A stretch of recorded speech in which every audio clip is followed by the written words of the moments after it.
ইন্দ্রাণী গাঙ্গুলিকে চিরকালের জন্য দুর্বল করে দেওয়ার নোংরা চক্রান্ত কোনো মতেই যাতে সফল না হয়, তার জন্য এবার দেবলীনার নোংরা চক্রান্তের বিরুদ্ধে রুখে দাঁড়ানোর প্রতিজ্ঞা করলো কুসুম। হ্যাঁ বন্ধুরা, ভিডিওতে লাইক দিয়ে দেখতে থাকুন। যে মুহূর্তে কিনা ইন্দ্রাণী গাঙ্গুলিকে নিঃস্ব করে দিয়ে তার দু ছেলের হাতে হাত করা পরিয়ে যখন কিনা হিড় করে টানতে টানতে গাঙ্গুলি হাউস থেকে বার করা হয়, এবং তার পর মুহূর্তে প্রেস মিডিয়ার সকলের সামনে যখন কিনা দেবলীনা নিজের জন্য জাস্টিস চেয়ে যখন কিনা বলতে থাকে যে আমি আপনাদের কাছে দু হাত জোর করে শুধু এতটুকু অনুরোধ করি যে আপনারা এতদিন ধরে তো আমার সম্পূর্ণ যাত্রা সম্পূর্ণ আপনারা প্রুফ ছিলেন, আপনারাই তো রীতিমতো সমস্ত কিছু দেখেছেন যে ইন্দ্রাণী আন্টি, যাকে কিনা আমি এতটা সম্মান করতাম, যে কিনা আমার মায়ের মতন ছিল আমার কাছে, সেই মানুষটা কী করে আমার বিশ্বাস ভঙ্গ করেছে, দিনের পর দিন তার ছেলের সঙ্গে আমার বিয়ে দেওয়ার, আমার এঙ্গেজমেন্ট থেকে শুরু করে সম্পূর্ণ রূপে সমস্ত নাটক সাজিয়ে তারা রীতিমতো তার দূর ছেলেকে দিয়ে আমাকে ব্যবহার করেছে, দিনের পর দিন তার ছেলেরা আমাকে ব্যবহার করেছে। এবং যখন কিনা তারা দেখতে পেয়েছে, যখন কিনা আমি তাদের উপরে কথা বলতে শিখেছি, যখন কিনা আমি তাদেরকে এই জিনিসটা জানিয়েছি যে আমি তার বড় ছেলে আয়ুষ্মান গাঙ্গুলির সন্তানের মা হতে চলেছি, ঠিক তার পর মুহূর্তেই তারা পাল্টে খেয়ে যায় এবং শেষ মুহূর্তে এসে তারা আমাকে হুমকি দেয় যে যদি আমি কোনো মতে এই অন্তঃসত্ত্বা হওয়ার খবরটা কোনোভাবে প্রেস মিডিয়া থেকে শুরু করে কারো কাছে জানানোর চেষ্টা করি, তাহলে তারা আমাকে প্রাণে মেরে ফেলবে। এবং এই সমস্ত কিছু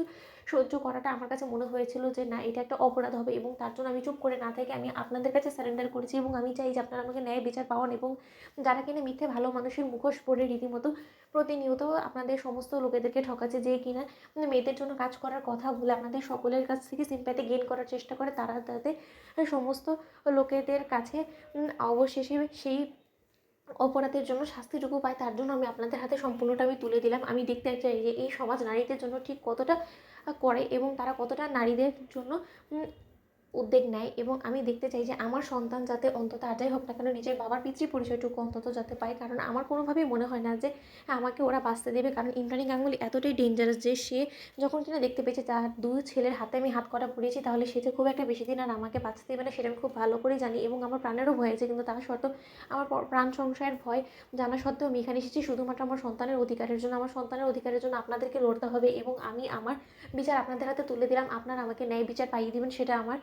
আশা রইল আপনাদের কাছ থেকে। ঠিক সেই মুহূর্তে প্রেস মিডিয়া থেকে শুরু করে সমস্ত লোকেরা যখন কিনা বলতে থাকে যে ছি ছি ছি ছি ইন্দ্রাণী গাঙ্গুলি, এই কিনা আপনার এই ভালো মানুষ, আপনার ভালো মানুষের মুখোশের আড়ালে যে এরকম একটা নোংরা প্রজাতির মানুষ আপনি, সেটা আমরা কোনোদিনও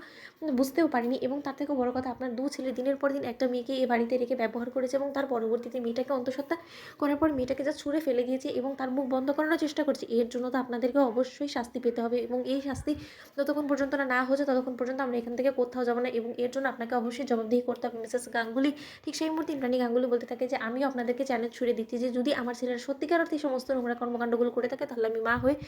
ওদের শাস্তির ব্যবস্থা করব নিজ হাতে। তো বন্ধুরা, লাইক এবং শেয়ার করে সাবস্ক্রাইব করতে ভুলো না।